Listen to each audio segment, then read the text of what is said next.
आप देख रहे हैं कर्मचारियों और सरकारी योजनाओं से जुड़ी खबरों का आपका अपना चैनल एम्प्लॉय खबर। नमस्कार दोस्तों, एम्प्लॉय खबर चैनल के एक और नए वीडियो में आप सभी दोस्तों का फिर से एक बार स्वागत है। ईपीएफओ के अंतर्गत आने वाले ईपीएस 95 पेंशन भोगियों के जीवन प्रमाण पत्र को संचालन के संबंधित यहां पर श्रम एवं रोजगार मंत्रालय की तरफ से 11 जून को प्रेस इन्फॉर्मेशन ब्यूरो पर एक प्रेस विज्ञप्ति जारी की गई है, जिसमें कि ईपीएफ पेंशन धारकों के लिए ईपीएस 95 पेंशन धारकों के लिए जीवन प्रमाण पत्र जमा करवाने संबंधी कुछ नई सुविधाओं के बारे में जानकारी दी गई है। तो उसी के अकॉर्डिंग जो है आज का हमारा वीडियो है। तो चलिए जानते हैं इसमें जो है क्या कुछ बातें यहाँ पर लिखी है। इसका लिंक मैंने डिस्क्रिप्शन में दे दिया है, जिस पर डायरेक्ट क्लिक करके भी आकर आप ये सारी जानकारी पढ़ सकते हैं।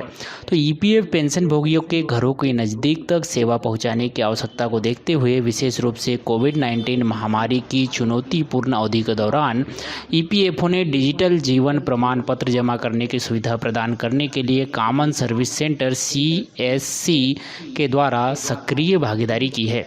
3.65 लाख से ज़्यादा कॉमन सर्विस सेंटर यहाँ पर हमारे देश में हैं और इनके नेटवर्क के माध्यम से ईपीएफओ के अपने 65 लाख पेंशन धारकों को उनके निवास के करीब ही डिजिटल जीवन प्रमाण पत्र जमा करने की सुविधा प्रदान कर रहा है। ईपीएस पेंशन भोगियों को अपनी पेंशन निकासी जारी रखने के लिए प्रत्येक वर्ष जीवन प्रमाण पत्र लाइफ सर्टिफिकेट जमा करवाना होता है।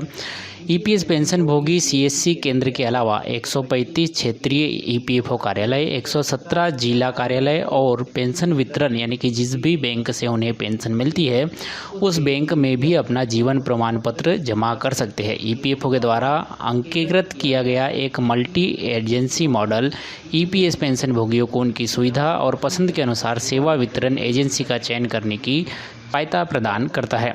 ईपीएफओ पेंशन भोगियों को उनकी सुविधा के अनुसार पूरे वर्ष के दौरान कभी भी डिजिटल जीवन प्रमाण पत्र प्रस्तुत करने की अनुमति प्रदान करता है। यानी कि पूरे साल में आप जब भी चाहो अपना जीवन प्रमाण पत्र प्रस्तुत करते हैं, लेकिन बशर्ते यही है कि इस साल तुमने जिस तारीख को जीवन प्रमाण पत्र जिस महीने में जमा किया है उसी महीने में आपको आने वाले साल को भी जमा करना होता है।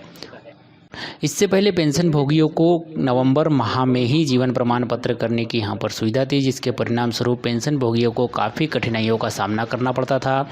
एक साथ सभी लोग पेंशन जीवन प्रमाण पत्र यहाँ पर जमा करने जाते थे, बैंकों में भीड़ रहती थी, बुजुर्ग लोगों को जहाँ तक पहुँचने में काफ़ी समस्याओं का सामना करना पड़ता था।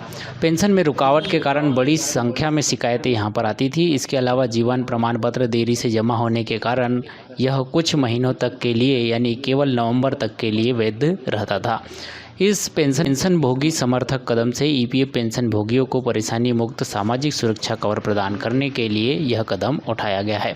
कहने का मतलब ये है कि ईपीएफ के अंतर्गत आने वाले जो ईपीएस 95 पेंशन धारक है वो साल में कभी भी अपना जीवन प्रमाण पत्र प्रस्तुत कर सकते हैं।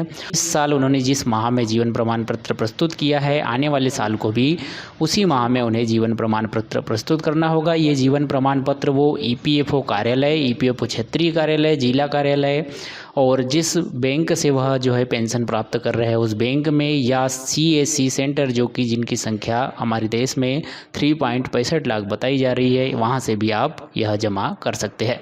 तो एक अच्छी खबर यहाँ पर ईपीएस 95 पेंशन धारकों के लिए है कि वो अब अपने घर के ही पास से लगभग हर पंचायत में यहाँ पर CSC सेंटर होते हैं, तो अपनी पंचायत से ही अपने गाँव से ही यह काम अब कर सकते हैं। तो आई होप कि हमारे द्वारा दी गई ये जानकारी आपको पसंद आई होगी। ये वीडियो जानकारी आपको अच्छी लगी हो, वीडियो को लाइक शेयर, चैनल को सब्सक्राइब कीजिए। मिलते हैं नेक्स्ट वीडियो में किसी से जानकारी के साथ। तब तक के लिए बने रहिएगा एम्प्लॉय खबर चैनल के साथ। जय हिंद, वंदे मातरम।